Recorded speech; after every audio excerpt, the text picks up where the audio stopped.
Alladzina amanu taqullaha haqqa tuqatih wa la tamutunna illa wa antum muslimun. Hadirin hadirat, muslimin muslimat, mukminin mukminat, syukur kita yang tidak terhingga di mana kita pada pagi hari ini bisa bersama melaksanakan sholat Idul Adha di halaman Balai Warga 09. Kami, ya bukan saya saja, teringat tahun 2001 ketika merintis Balai Warga ini. Karena saya waktu itu di Inspektorat rapat pembentukan panitianya di lantai 17 Balai Kota, dan sampai sekarang alhamdulillah sudah dimanfaatkan berbagai kegiatan. Tahun 2009, 15 tahun yang lalu, saya khutbah Idul Fitri di sini, dan alhamdulillah sekarang Idul Adha. Karena itu kami berpesan pada generasi baru, manfaatkanlah Balai Warga ini dengan sebaik-baiknya untuk keguyuban persaudaraan warga. Kalau ada masalah bisa diselesaikan dengan baik. Banyak manfaatnya untuk kegiatan agama, olahraga, sosial dan sebagainya. Hadirin, judul khutbah ini mewujudkan komitmen tertinggi. Komitmen tertinggi, ya.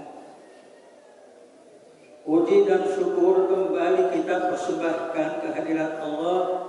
Pagi ini kita melaksanakan sholat Idul Adha, kemudian kita pun akan melakukan penyembelihan kurban.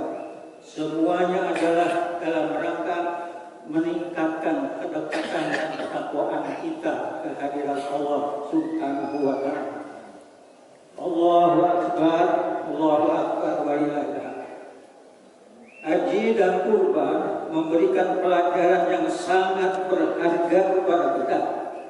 Salah satunya adalah betapa setiap kita harus mewujudkan komitmen atau ikatan tertinggi kepada Allah. Dalam kesempatan khutbah ini paling tidak ada 4 komitmen. Pertama, komitmen untuk selalu memenuhi panggilan Allah Subhanahu wa Ta'ala. Melaksanakan ibadah haji adalah ibadah seorang muslim, memenuhi panggilan Allah untuk mengunjungi Ka'bah dan menunaikan rukun Islam yang kelima. Setiap muslim sebenarnya sudah dipanggil oleh Allah untuk menunaikan ibadah haji. Persoalannya kita merasa terpanggil apa tidak. Sama dengan panggilan sholat setiap hari melalui azan. Ternyata muslim yang terpanggil untuk sholat di masjid tidak sebanyak yang diharapkan. Firman-Nya tentang ibadah haji. Ya, di dalam surat Al-Hajj ayat 27 Allah berfirman, "Wa adzin fil nasi bil hajj ya'tuka rijalan wa ala kulli dhamirin ya'tina min kulli fajjin amiq." Dan panggillah manusia untuk mengerjakan haji. Niscaya mereka akan datang kepadamu dengan berjalan kaki dan mengendarai unta yang kurus yang datang dari segenap penjuru yang jauh. Itu ayat. Untuk memenuhi panggilan haji, seorang muslim akan berusaha sebisa mungkin meskipun harus berjalan kaki dari tempat yang jauh. Dalam konteks sekarang, setiap muslim yang berniat untuk haji, dia berusaha memenuhi biayanya dengan cara menabung sedikit demi sedikit dan menunggu giliran waiting list bertahun-tahun. Ada 5 panggilan Allah terhadap kita. Pertama, panggilan harian, yakni sholat 5 waktu. Kedua, panggilan mingguan, yakni sholat Jumat bagi laki-laki. Ketiga, panggilan bulanan dalam setahun, yaitu puasa Ramadan. Keempat, panggilan untuk menunaikan ibadah haji. dan yang kelima adalah panggilan terakhir, yakni untuk menghadap ke hadiratnya guna mempertanggungjawabkan perbuatan kita di dunia. Inna lillahi wa inna ilaihi raji'un. Kedua, komitmen untuk selalu memadukan urusan dunia dan akhirat, jangan dipisah-pisah dunia akhirat. Hal tersebut karena dunia dan akhirat bukan sesuatu yang harus dipertentangkan. Dalam ibadah haji, perpaduan itu tercermin pada tawaf dan sa'i. Tawaf atau mengelilingi Ka'bah memberikan gambaran kepada kita bahwa manusia ingin selalu merasa dekat dengan Allah. Secara harfiah, sa'i artinya usaha, melambangkan usaha mencari nafkah, mencari air yang dilakukan oleh Siti Hajar istri Nabi Ibrahim. Dalam ibadah haji, sa'i adalah berjalan dan berlari kecil antara bukit Safa dengan bukit Marwah dengan 7 kali balik. Usaha bila tawaf melambangkan kedekatan dengan Allah, sa'i justru melambangkan usaha yang bersifat dunia. Ini berarti seorang yang merasa dekat dengan Allah bukan berarti dia tidak mau berusaha lagi dalam mencari nafkah. Bahkan usahanya pun tidak cukup sekali 2 kali, tapi 7 kali. 7 kali Siti Hajar bolak-balik baru dapat air. Ya. Karena sa'i bersamsung dari Safa dan Marwah, maka Safa artinya suci, Marwah artinya ideal. Ini berarti setiap usaha duniawi harus berangkat dari hati yang suci dan mencapainya jangan sampai mengorbankan idealisme. Ya. Allahu Akbar, Allahu Akbar, Allahu Akbar, walillahi. Masyaallah muslimin rahimakumullah.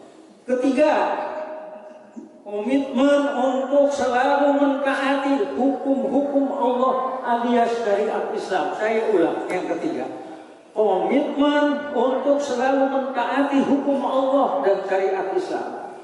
Ini merupakan pelajaran penting dari ibadah haji yang dimulai dengan ihram dan diakhiri dengan tahallul. Secara harfiah, ihram berarti mengikat atau menahan diri dari larangan-larangan yang sebelumnya dibolehkan. Dalam konteks ibadah haji, ihram berarti niat untuk melaksanakan ibadah haji, sehingga dengan niat yang sudah tancap di dalam hati, seorang mulai menghindarkan diri dari larangan-larangan ketika haji, ketika ihram. Bila rangkaian ibadah haji diawali dengan ihram, maka diakhirinya dengan tahallul. Secara harfiah, tahallul dari kata halal yang artinya halal. Dalam ibadah haji dan umroh, tahallul adalah keluar dari keadaan ihram dengan berakhirnya larangan-larangan yang terkait saat berihram, dan juga menandakan bahwa rangkaian ibadah haji sudah selesai. Ini saya garis bawahi. Dengan demikian, seorang haji dan juga setiap muslim semestinya selalu disiplin menjalankan syariat Islam. Dan siapapun yang menjalankan syariat Islam mendapat kedudukan yang terhormat. Surat Al-Jasiyah ayat 18. Summa ja'alna ala syari'ati minal amri fattabi'ha wa la tattabi' ahwa alladziina la ya'lamun. Kemudian kami jadikan kamu berada di dalam syariat dari urusan agama, maka ikutilah syariat itu dengan kamu ikuti hawa nafsu orang-orang yang agak mau tahu syariat. Hadirin, Allahu Akbar, walillahi.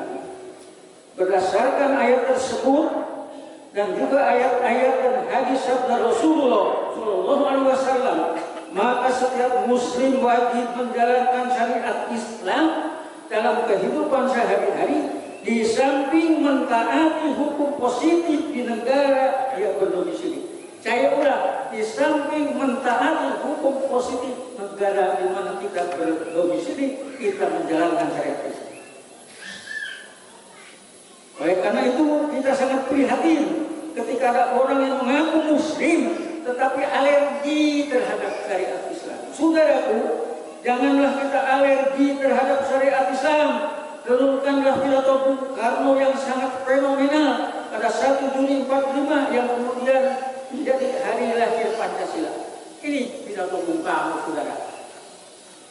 Jikalau memang rakyat Indonesia, rakyat yang bagian besarnya rakyat Islam, dan kalau memang Islam di sini agama yang hidup berkobar-kobar di dalam kalangan rakyat, marilah pemimpin-pemimpin masyarakat, ya, segenap rakyat agar supaya mengerahkan sebanyak mungkin utusan-utusan Islam dalam badan perwakilan ini. Seandainya badan perwakilan ini 100 orang anggotanya, jadikanlah 60, 70, 80, 90 orang muslim pemuka-pemuka Islam. Dengan demikian, peraturan dan undang-undang yang keluar dari badan perwakilan adalah peraturan yang berjiwa Islam. Itulah subhanallah, saudaraku. Luar biasa Bung Karno sang proklamator.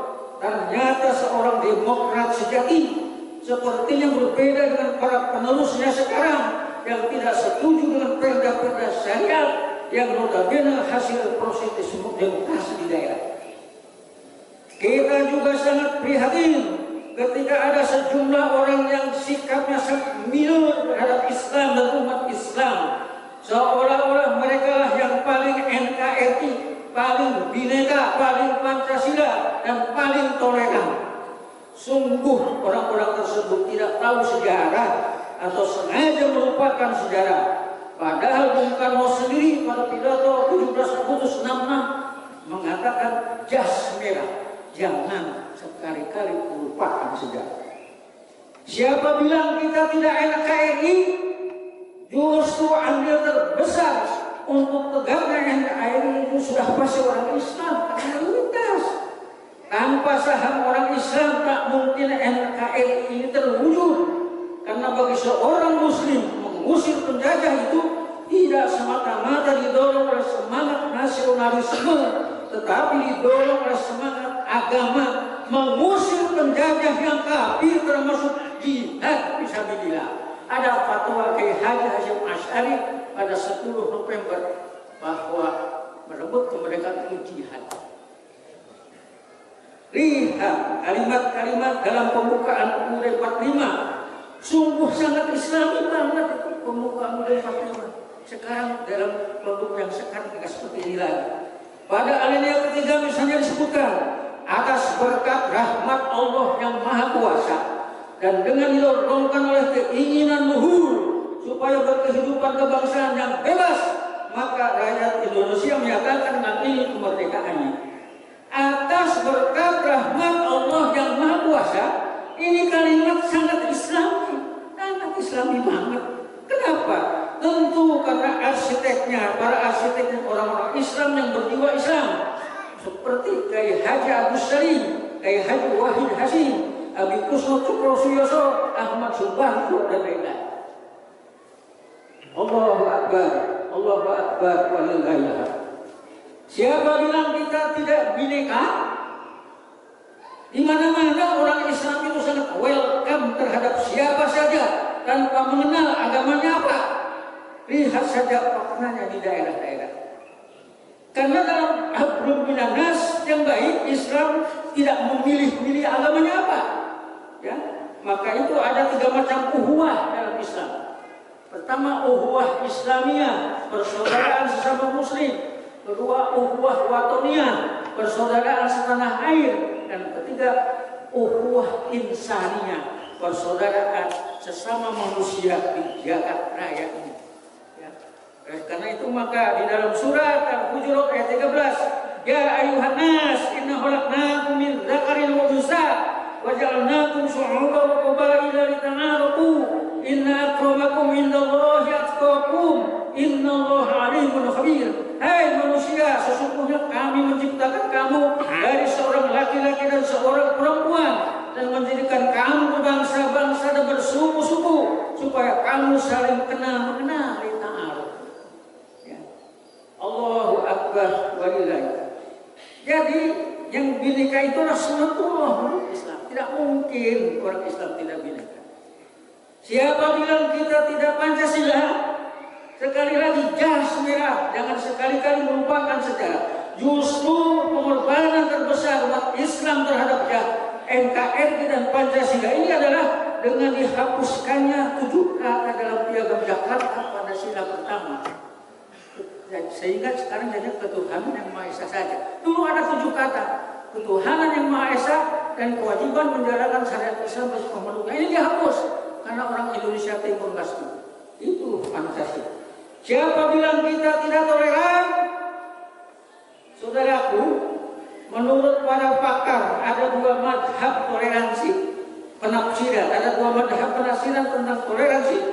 Pertama, madhab yang disebut negative interpretation of tolerance, penafsiran toleransi secara negatif, bahwa toleransi itu adalah saling menghormati dan tidak saling mengganggu. Karena penafsirannya negatif, maka implementasinya pasif, umumnya Amerika dan negara Barat. Madhab kedua, positive interpretation of tolerance, penafsiran toleransi secara positif, bahwa toleransi itu tidak cukup hanya dengan saling menghormati dan tidak mengganggu, tetapi saling membantu, bahkan memfasilitasi sehingga tercipta kerukunan. Kita menganut positive inversion. Dalam konteks negara kita misalnya, kita mengenal ada FKUB, forum kerukunan umat beragama, ada libur Natal, Paskah, Wafat Isa Al-Masih, kenaikan Isa Al-Masih, Nyepi, Waisak, Cap Gomeh, selain Idul Fitri, Idul Adha, Tahun Baru, Hijriah, Maulid dan seterusnya. Pertanyaannya, adakah di Amerika Serikat libur Idul Fitri? Nah, gitu. Jangan silau. Hadirin, Allahu Akbar, Allahu Akbar. Terakhir, kelima, komitmen untuk selalu melaksanakan pengorbanan karena Allah. Suasana ibadah Idul Adha ini mengarahkan kenangan kita kepada sosok agung yang harus diteladani, tidak hanya oleh kita tapi juga bahkan oleh Rasulullah Muhammad.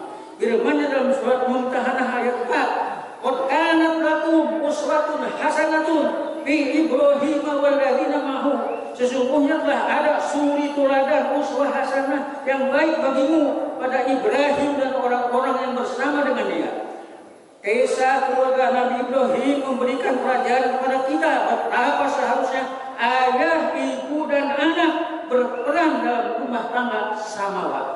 Komitmen tertinggi kepada Allah telah ditunjukkan oleh Ibrahim. Beliau seorang rasul pejuang sejak muda, ketika dengan gagah berani menghancurkan berhala-berhala Raja Namrud yang mengakibatkan dia dibakar hidup. Waktu itu dia masih remaja. Dan ketika diperintah mengorbankan anak kesayangan yang sangat tidak bakar, ketika itu dia sudah manula. Dengan ketabahan yang mengagumkan, beliau laksanakan perintah itu. Sami'na wa ata'na. Siti Hajar berhasil tidak hanya membesarkan sang anak, tapi juga mendidik hingga memiliki kematangan mental dan intelektual dengan akhlak yang mulia. Ini tercermin dalam dialog Nabi Ibrahim dan Ismail dalam surat As-Saffat surat 37 ayat 102 yang luar biasa banget. Saya baca terjemahannya aja. Maka tatkala anak itu sampai pada umur sanggup berusaha bersama-sama Ibrahim, sudah bisa membantu dan cari nafkah, Ismail itu, Ibrahim berkata, "Hei anakku, sesungguhnya aku melihat dalam mimpi bahwa aku menyembelihmu, maka pikirkanlah pendapatmu." Ya bunaya, wahai anakku tersayang. Tidak ya bani, tidak. Ya ibni, tidak. Jawabannya, ya abadi, bukan ya abi. Wahai ayah dan aku sayang. Aku siap, insya Allah akan termasuk orang-orang yang sabar. Cobalah saudaraku hayati kembali dialog ayah dan anak. Silahkan nanti, terlalu panjang. Allahu Akbar wa ilaha. Jumat kemarin dulu saya share tulisan ke-43 yang biasa di-share diunggah pada tiap hari Jumat berjudul meneladani Nabi Ibrahim alaihissalam dan keluarganya sebagai idola.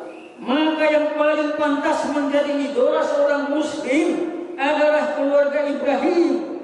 Bila Anda seorang ayah, jadikanlah Ibrahim sebagai idola. Bila Anda seorang ibu, jadikanlah Siti Hajar sebagai idola. Bila Anda sebagai milenial, jadikanlah Ismail sebagai idola. Menurut KBBI, idola itu adalah gambar orang patung dan sebagainya sebagai pujaan, itu idola. Oleh karena itu Anda harus mengidolakan Ibrahim, Siti Hajar, dan Ismail. Karena itu Anda jangan hanya mengidolakan Maudi Ayunda, Dian Sastro, Tasha Kamila, Isyana Saraswati, Cinta Laura, BCL, Persik, atau artis Hollywood Boy William, Emma Watson, Serena Gomez, dan lain-lain. Barakallah. Mudah-mudahan Allah selalu memberikan hidayah dan taufik. Jadi marilah kita berdoa dengan khusyuk dan ikhlas. Allahumma ighfir lil mu'minin wal mu'minat wal muslimin wal muslimat al ahya'i minhum wal amwat bi rahmatika ya arhamar rahimin. Ya Allah, kami yang bersimpuh di tempat ini berdoa kehadirat-Mu. Ampunilah kami, ampunilah ayah, ibu, kakek, nenek kami, baik yang masih hidup atau yang sudah meninggal. Sungguh besar jasa mereka terhadap kami, ya Allah. Ya Allah, hindarkanlah kami dari berbagai musibah dan bencana. Selamatkanlah kami di dunia dan di akhirat tempat kami kembali. Ya Allah, hindarkanlah kami dari berbagai penyakit dan wabah yang telah menimpa kami. Sembuhkanlah saudara kami yang sedang menderita sakit, ya Allah. Engkau adalah Asy-Syafi, Maha Penyembuh, ya Allah. Ya Allah, cegahkanlah maksud buruk orang-orang yang mau mengambil keuntungan dari penyakit yang melanda ini. Tunjukilah mereka, ya Allah, yang selama ini minor terhadap Islam dan umat Islam. Sebagaimana Engkau telah memberi hidayah kepada Umar bin Khattab dan para sahabat yang lain, sehingga yang semula memusuhi Islam dengan keras akhirnya menjadi mujahid yang tangguh. Ya Allah, berilah kami kekuatan untuk bisa meneladani Nabi Ibrahim dan keluarganya sebagai idola sepanjang masa. Ya Allah, terimalah puasa kami, sholat kami, takbir kami, dan urutan kami. Ya Allah, sungguh banyak hilaf dan dosa yang sudah kami perbuat pada orang tua kami, ayah dan ibu kami, dosa terhadap istri kami, dosa terhadap suami kami. Rasanya kami tidak bisa menghitungnya. Untuk itu ampunilah ya Allah, ampunilah ya Allah, ya Allah, ya Allah. Subhana rabbika rabbil izzati amma yasifun wa salamun alal mursalin walhamdulillahi rabbil alamin. Assalamu